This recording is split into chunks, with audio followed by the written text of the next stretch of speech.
I'm gonna be honest, it feels like it was just like a week ago where I filmed this exact same video, and now I gotta film it again.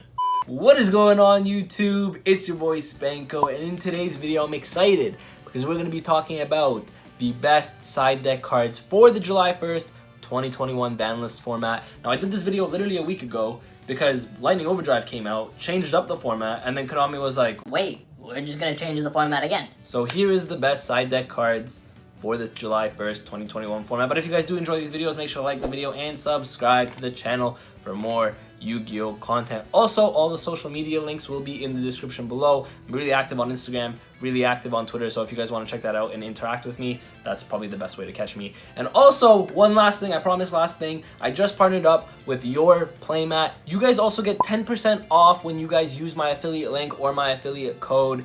It really goes towards helping support the channel, but I'm also trying to get you guys as many discounts as you possibly can. The link to that will be in the description below, so you guys can check that out. Custom playmat, custom sleeves. They also got some pre-made designs. Like, you know, if you guys end up liking one of their pre-made designs, you can get one of those. But 10% off any purchase on the store. Use code SPANKO YGO10 YP. I'll probably have it on the screen somewhere. But that's really all I gotta say. I'm sorry for the intro being so long, and now off to the video. Okay, so to start things off here, this is going to be something that I'm just going to say right out of the gate, and I think it's going to be very important, low-key, and I just want to get this out of the way, and that's anti-spell fragrance. Now, you guys might be thinking, why anti-spell fragrance? Why is that so important in today's format? Well, if you actually think about today's format, I believe the format is really going to end up being like Drytron, Shaddoll Invoke Dogmatica, as well as something like Tri-Brigade. And anti-spell is really good into all of those decks pretty much. Now, it's not as good into the Tri-Brigade matchup. However, it's really good into the Sky Striker matchup. It's insanely good into the Drytron matchup, funny enough, because they can't use any of the Drytron spells.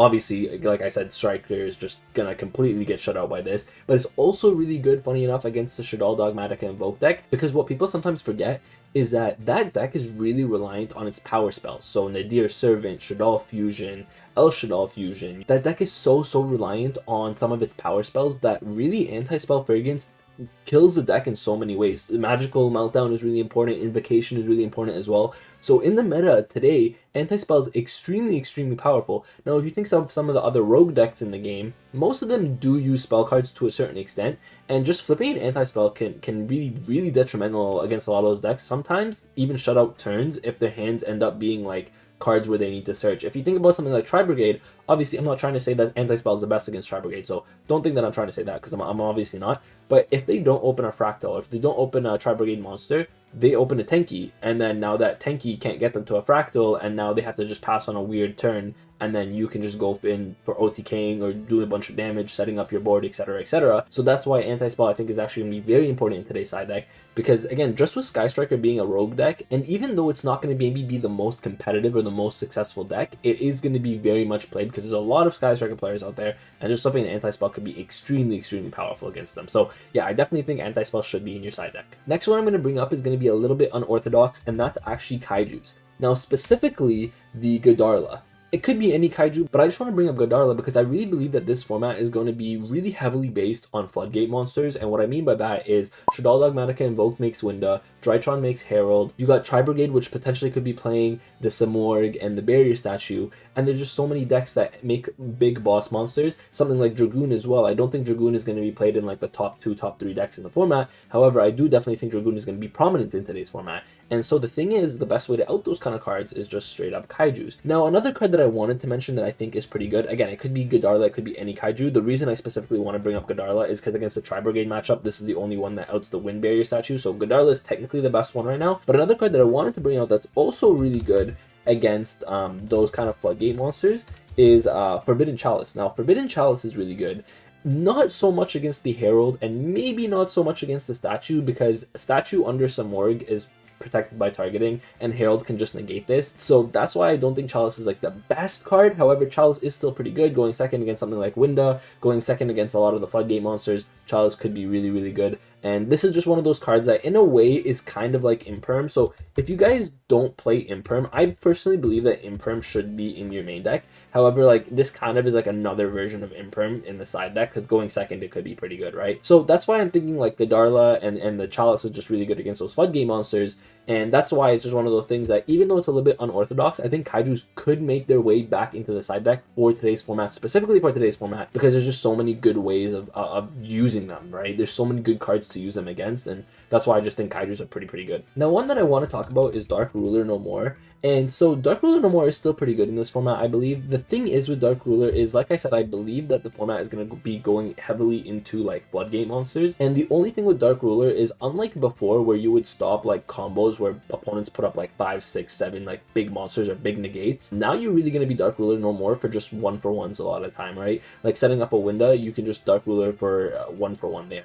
Or Herald, you can Dark Ruler, then you're going to stop the Herald. So Dark Ruler is still very good, and I still believe that it should be in your side deck for today's format, but it's not as good as it used to be, because it used to be like, okay, my opponent's going to set up a Borreload Savage plus let's say another negate plus a third negate plus whatever, you know what I mean? And it's one of those things where Dark Ruler is really good against those kind of things. Now it's more of a 1-for-1. Dragon Link, funny enough, could still probably be played in today's format. So against Dragon Link, obviously, this is going to be really good as well. Against combo decks in general, Dark Ruler No More is just really good. But again, against those Floodgate decks, I think it's going to be a 1-for-1. But a lot of those times, those 1-for-1s could be very powerful. Because if my opponent is a Drytron player and he's really relying on my Herald to negate all my cards, and I just Dark Ruler him and he has no way to out the Dark Ruler, then it becomes like, okay, well, now you've used all your resources to protect this Herald or to have this Herald on the field, but I just outed it. You know what I mean? So Dark Ruler, I believe for that reason, should still be in your side deck, even though it's not, I think, as prominent, as great as it was before.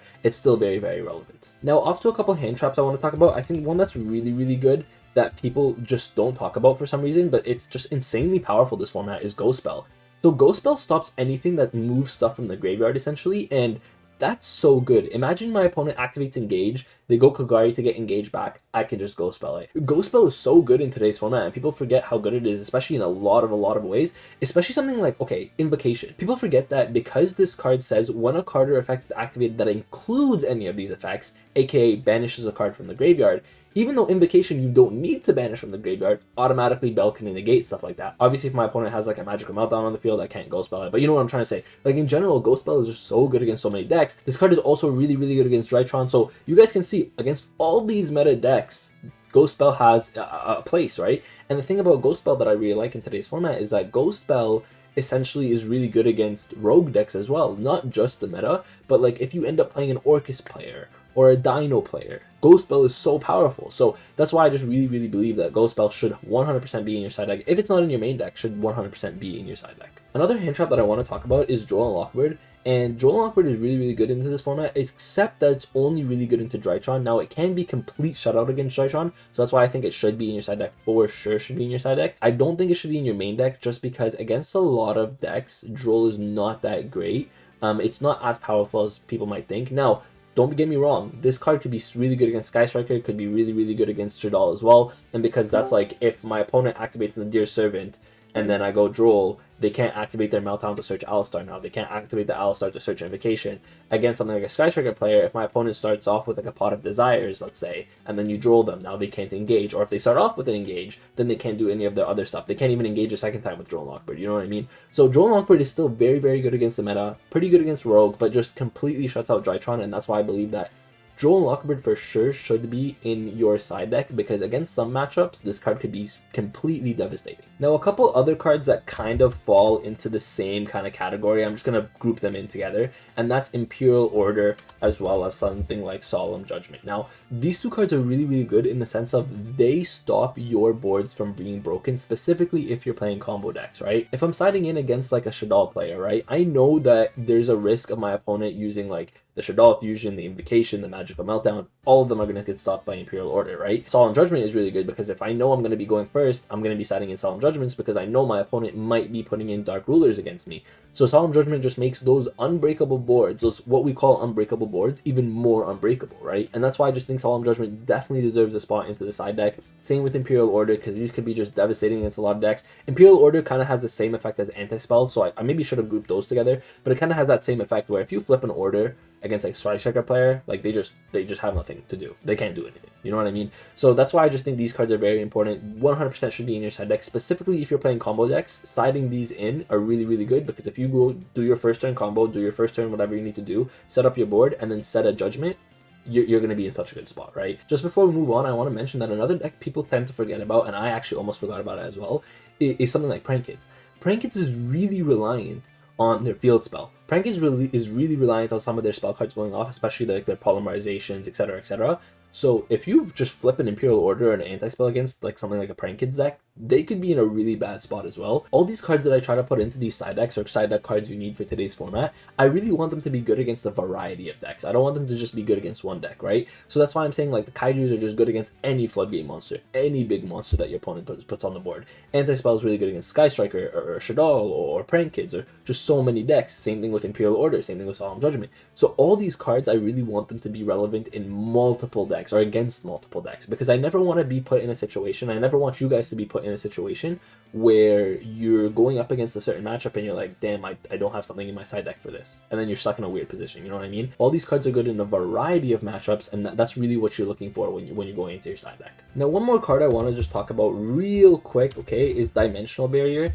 And Dimensional Barrier is really good against a lot of like matchups, to be honest. If you think about the Shaddoll matchup, you just call Fusion. If you think about the Drytron matchup, you call Ixies. If you think about the Prank Kids matchup, you could call Fusion. So even though that we are in a very link-based format, or a very link-based meta, I guess you could say, a lot of those decks do rely on Ixie summoning or Pendulum summoning, or Pendulum actually is going to make a comeback to a certain amount, because Joker came back and they got Double Iris back as well. So because of the new format and because of the new ban list, Dimensional Barrier could be extremely well against a lot of decks. So it's one of those cards that I don't think could be sided into every deck. So what I mean by that is not every deck should be playing this in their side deck. However, in some decks, D-Barrier could just be really good sided in, especially in those decks that play Trap Trick. So if you're playing a deck that plays Trap Trick specifically, D-Barrier should 100% be in there, because against some matchups, this card is obviously blowout, and that's why I just think D-Barrier should definitely be one of those cards that, in the right deck, you should be playing it in the side deck. And lastly, I just want to talk about like back row removal. So you got stuff like Red Reboot here,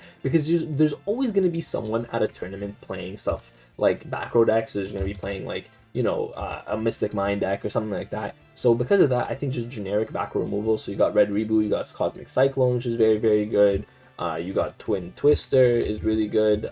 There's just so many options that you can play. Actually, Lightning Storm, I should say, is also getting a reprint, right? If I believe in Kiko. So Lightning Storm should be a little bit more budget now, so you guys could get your hands on Lightning Storms. You guys could do, obviously, Harpy's Feather Duster, I should say. I don't know how it's not in here already, but Harpy's Feather Duster could be another option. Just generic back row removal with the Red Reboot here. Like, these kind of generic cards are really good in any side deck. These cards are just really good generally against a lot of decks, against like Eldritch decks, against like Altergeist, stuff like that. There's always going to be someone playing back row like heavy decks in any locals or any regionals or any event that you're going to go to. So I just think you should side some form of back row. Obviously not all of these. I'm not trying to say side all of these, but I'm just trying to show you guys all the different options that you could play in your side deck. Just depending on what deck you are playing yourself, you can pick and choose which of these cards you think is just best suited, right? So if you are playing like Dino, let's say, and you know Dino can OTK going second, and I just want to like destroy my opponent's board and just beat my opponent, Lightning Storm could be really good. Harpy's Feather Duster would be really good, right? So it all just depends on what deck you're playing and what you prefer,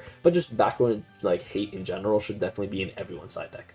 So that is it for the video. I really do hope you guys enjoyed. I really believe that these are some of the best side deck cards for today's format, but if you guys have any other ideas or any other suggestions, let me know in the comment section down below. I always love to hear what you guys have to think. So yeah, if there's anything I missed or there's anything that you guys think I missed, let me know in the comment section. Make sure to like the video, subscribe to the channel for more Yu-Gi-Oh content. That's really all I gotta say. So with that, Spanko signing out. Peace!